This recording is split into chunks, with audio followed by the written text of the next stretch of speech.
Hi everyone, this is Fahmidul from Kotha. So we all know about the Bangladesh situation.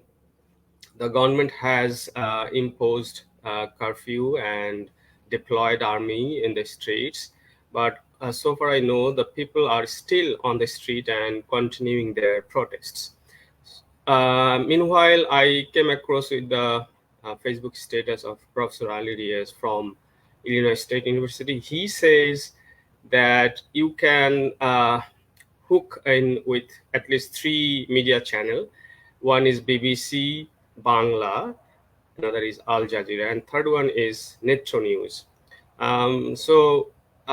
These three media outlets are like providing updated and authentic information about the very bizarre situation prevailing in Bangladesh. You may know that what happened during the last 2 weeks. So students were on the street for their demand of the reformation of quota, and you know the background. And now it has turned into a different mass uprising because the government didn't deal it properly. This curfew is very new for us, like.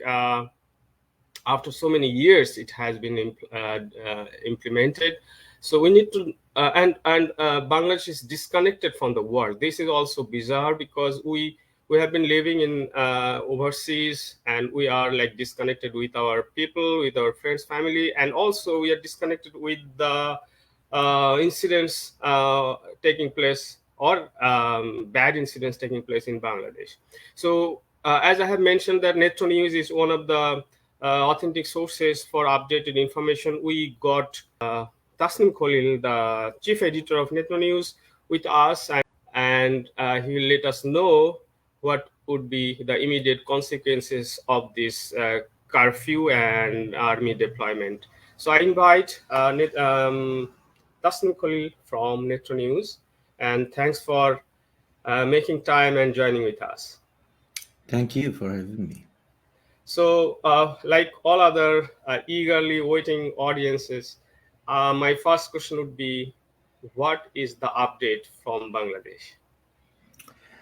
I think the most important update we have is that the curfew Mhm. that has been imposed, that is not really working very well. I mean, not Okay. at least the way the government would have loved to see. The government actually imposed the curfew, I think, thinking that this is going to bring an end to the violence, bringing an end to the unrest that is happening. And what we now are hearing from our correspondents and contributors on the ground is that Mhm. that has not really worked properly. And army deployment was something everyone was really worried about, like what is going to happen, Mhm. what kind of posture the army is going to take. Mhm. Up until now, we know from at least, except two places in the capital city, the army has not really been that aggressive against the protesters. Mhm. They're sort of just there. They are not being attacked by the protesters, and they are not also attacking the protesters, except in two places, as I said. One is in Shonirakra, and another is in around Rampura. Otherwise, we don't have updates about, you know, any Mhm. kind of brutal crackdown that we have seen from, say, like BGB and police. So army is not really doing that. So I think those are the most important developments today. Obviously, more people have died because of police firing, BGB firing, and firings by uh, unidentified painkillers. People who really don't know who they are. Now, at the moment, we have three stakeholders on the field: the government and part of government, but a very much exclusive entity like the army, and also, of course, the people or the protesters. You have already mentioned about that to some extent, but Can you please elaborate what are the motives you can feel or guess, or you are getting authentic information about their motives? The government, the people, and the army. So there are three parties, as you mentioned. Number one, the government, and they have really messed up this time. We'll go into details. The protesters and their motives. I mean, this is sort of not even at the hands of the protest leaders anymore, Okay. because so many people, so many young students have been killed everywhere Mm-hmm. indiscriminately, Mm-hmm. that there is no scope for any kind of dialogue or any kind of compromise with the very government that has persecuted Mm-hmm. this massacre. Mm-hmm. So I mean, that is the mess. I mean, it is created by Sheikh Hasina. She has broken it. She is going to own it, right? Mm-hmm. And the third party here, which is the army, I don't think they are. I mean, I'll just give you an anecdote. The current government, especially the army, is I mean, they're really the army in itself is very, very what shall I say, unpopular. The government is very, very unpopular with the junior and mid-level officers of the army, as well as the soldiers. Mm-hmm. One anecdote is that recently, when there was this by-election in Dhaka, you remember Hero Alam was contesting with Muhammad Arafat, Right. and inside all the voting centers inside the Dhaka cantonment, it was Hero Alam who owned the election. So I mean, Dhaka cantonment is the base of the 46th Brigade, right? I mean, supposed to be the most loyal to the government, and those people were not voting for the government party candidate, but the someone like Hero Alam. Mm-hmm. Uh, so that is one, and that is why we have seen that up until now, in the last so many years, Sheikh Hasina really, I mean, did not want to depend on the army to solve these kind of crises. Okay. I mean, this is the very first time she has, you know, her hands have been forced, Okay. and and she has been forced to deploy the army, Mm-hmm. and as a last resort, and that is not working right now. And my analysis, which is partly informed by some of the conversations I have been having with military officers serving and retired, Mm-hmm. is that the army is not going to come in and bail out the Army League government. Not this Oh, time. really? Oh, Yeah, really? yeah, yeah. I think those who are listening at the moment, this statement by Mr. Khalil would be like satisfying to you that the prime minister has developed a kind of uh, some weapons to repress people. They have their police, they have their chhatrulik, they have their say loyal media and intellectual groups, but at this moment everything is like started dysfunctioning. So army would be the last resort, and we know all autocrats before their fall they impose curfew and call the army on the street. So we need to see what is the consequences of this, say, known script of the political uprising. Especially, we have seen it during the time and the movement against Ershad. We have seen it even before the liberation war started. I know you are the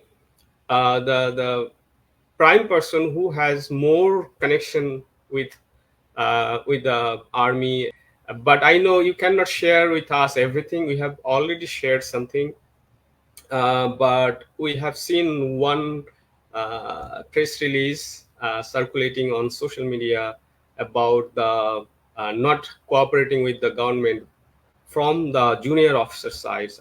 Is it true?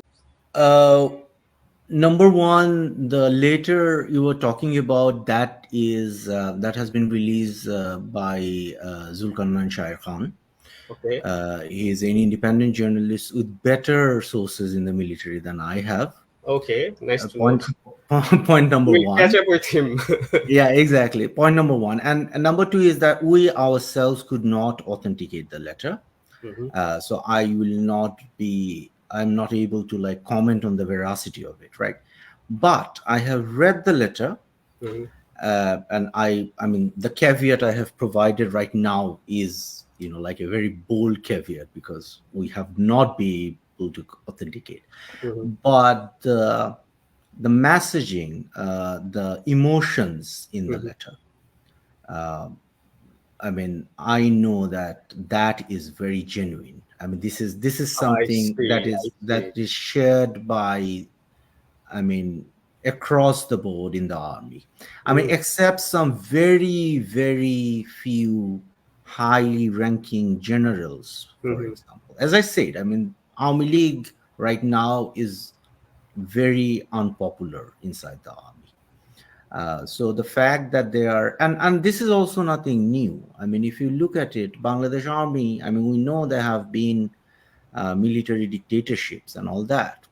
But I think you mentioned Ershad, right? I Yeah. mean, Ershad was a military dictator, but the army actually did not. I mean, when time came, they did not go and, bail that military dictator out as well. So there is no point in thinking that they're going to do that to Sheikh Hasina. I want to bring up another aspect, that is the role of India. People feel that it has to be addressed, and we need to see what move is coming from their side. See, the Indian people are like divided. Some are like supporting this protest and very much with passion and intention. They are supporting this protest, but some other say analysts and journalists especially, they are like seeing it from a very cliche discourse, that is, this is a movement by BNP and Jamaat, and it would be a very bad consequences for India if Jamaat comes to power. That narrative, that cliche narrative, is still there, even in the mainstream media, as I have seen. So, what do you think? How India will act or react to this situation, or do you have any information regarding that? Well, I do have information that I cannot release right now, but Hmm. I can definitely share my analysis. Okay, So, sure. number one, I think what the Indian mainstream media and Indian establishment is doing. Remember, this whole thing started Hmm. with Sheikh Hasina calling the protesters progenies of Rajakars. Hmm. She says Rajakarer Natiputi. Right. And that really, you know, created this chain reaction, right? Yeah. And people actually were so very angry with that, right? Hmm. Now, if the Indians who are so much in love with Sheikh Hasina and Awami League, I mean, for various reasons, I'm not going to go into that. If they think that calling the protesters Jamaat Islami Hmm. is somehow going to solve this crisis, they are living in a fool's paradise right now. Right. Right. And obviously, I mean, this is not a situation that can be solved diplomatically. I mean, this is a mass people's upsurge. Hmm. I mean, well, I mean, one thing is, maybe one thing we'll see. I mean, if Indian government is so much interested in, you know, saving or protecting their protectorate, Sheikh Hasina's government, Hmm. maybe they can consider sending in an Indian army. I mean, we're talking about a military intervention, which is highly unlikely because of Yeah, historical I and think so. geopolitical reasons. Otherwise, this is something that needs to be solved on the streets, right? And if the Indian government and also the mainstream media and the intelligentsia do not understand what is at Hmm. stake here, Hmm. well, I mean, what can I say? I mean, I love the Indian people, uh, not necessarily the government, and it is very heartening to see that some of the democracy-loving people in India are actually coming out on the streets Right, in right. favor of the Bangladesh protesters, and we would like to thank them for their Yeah, of solidarity. course, of course.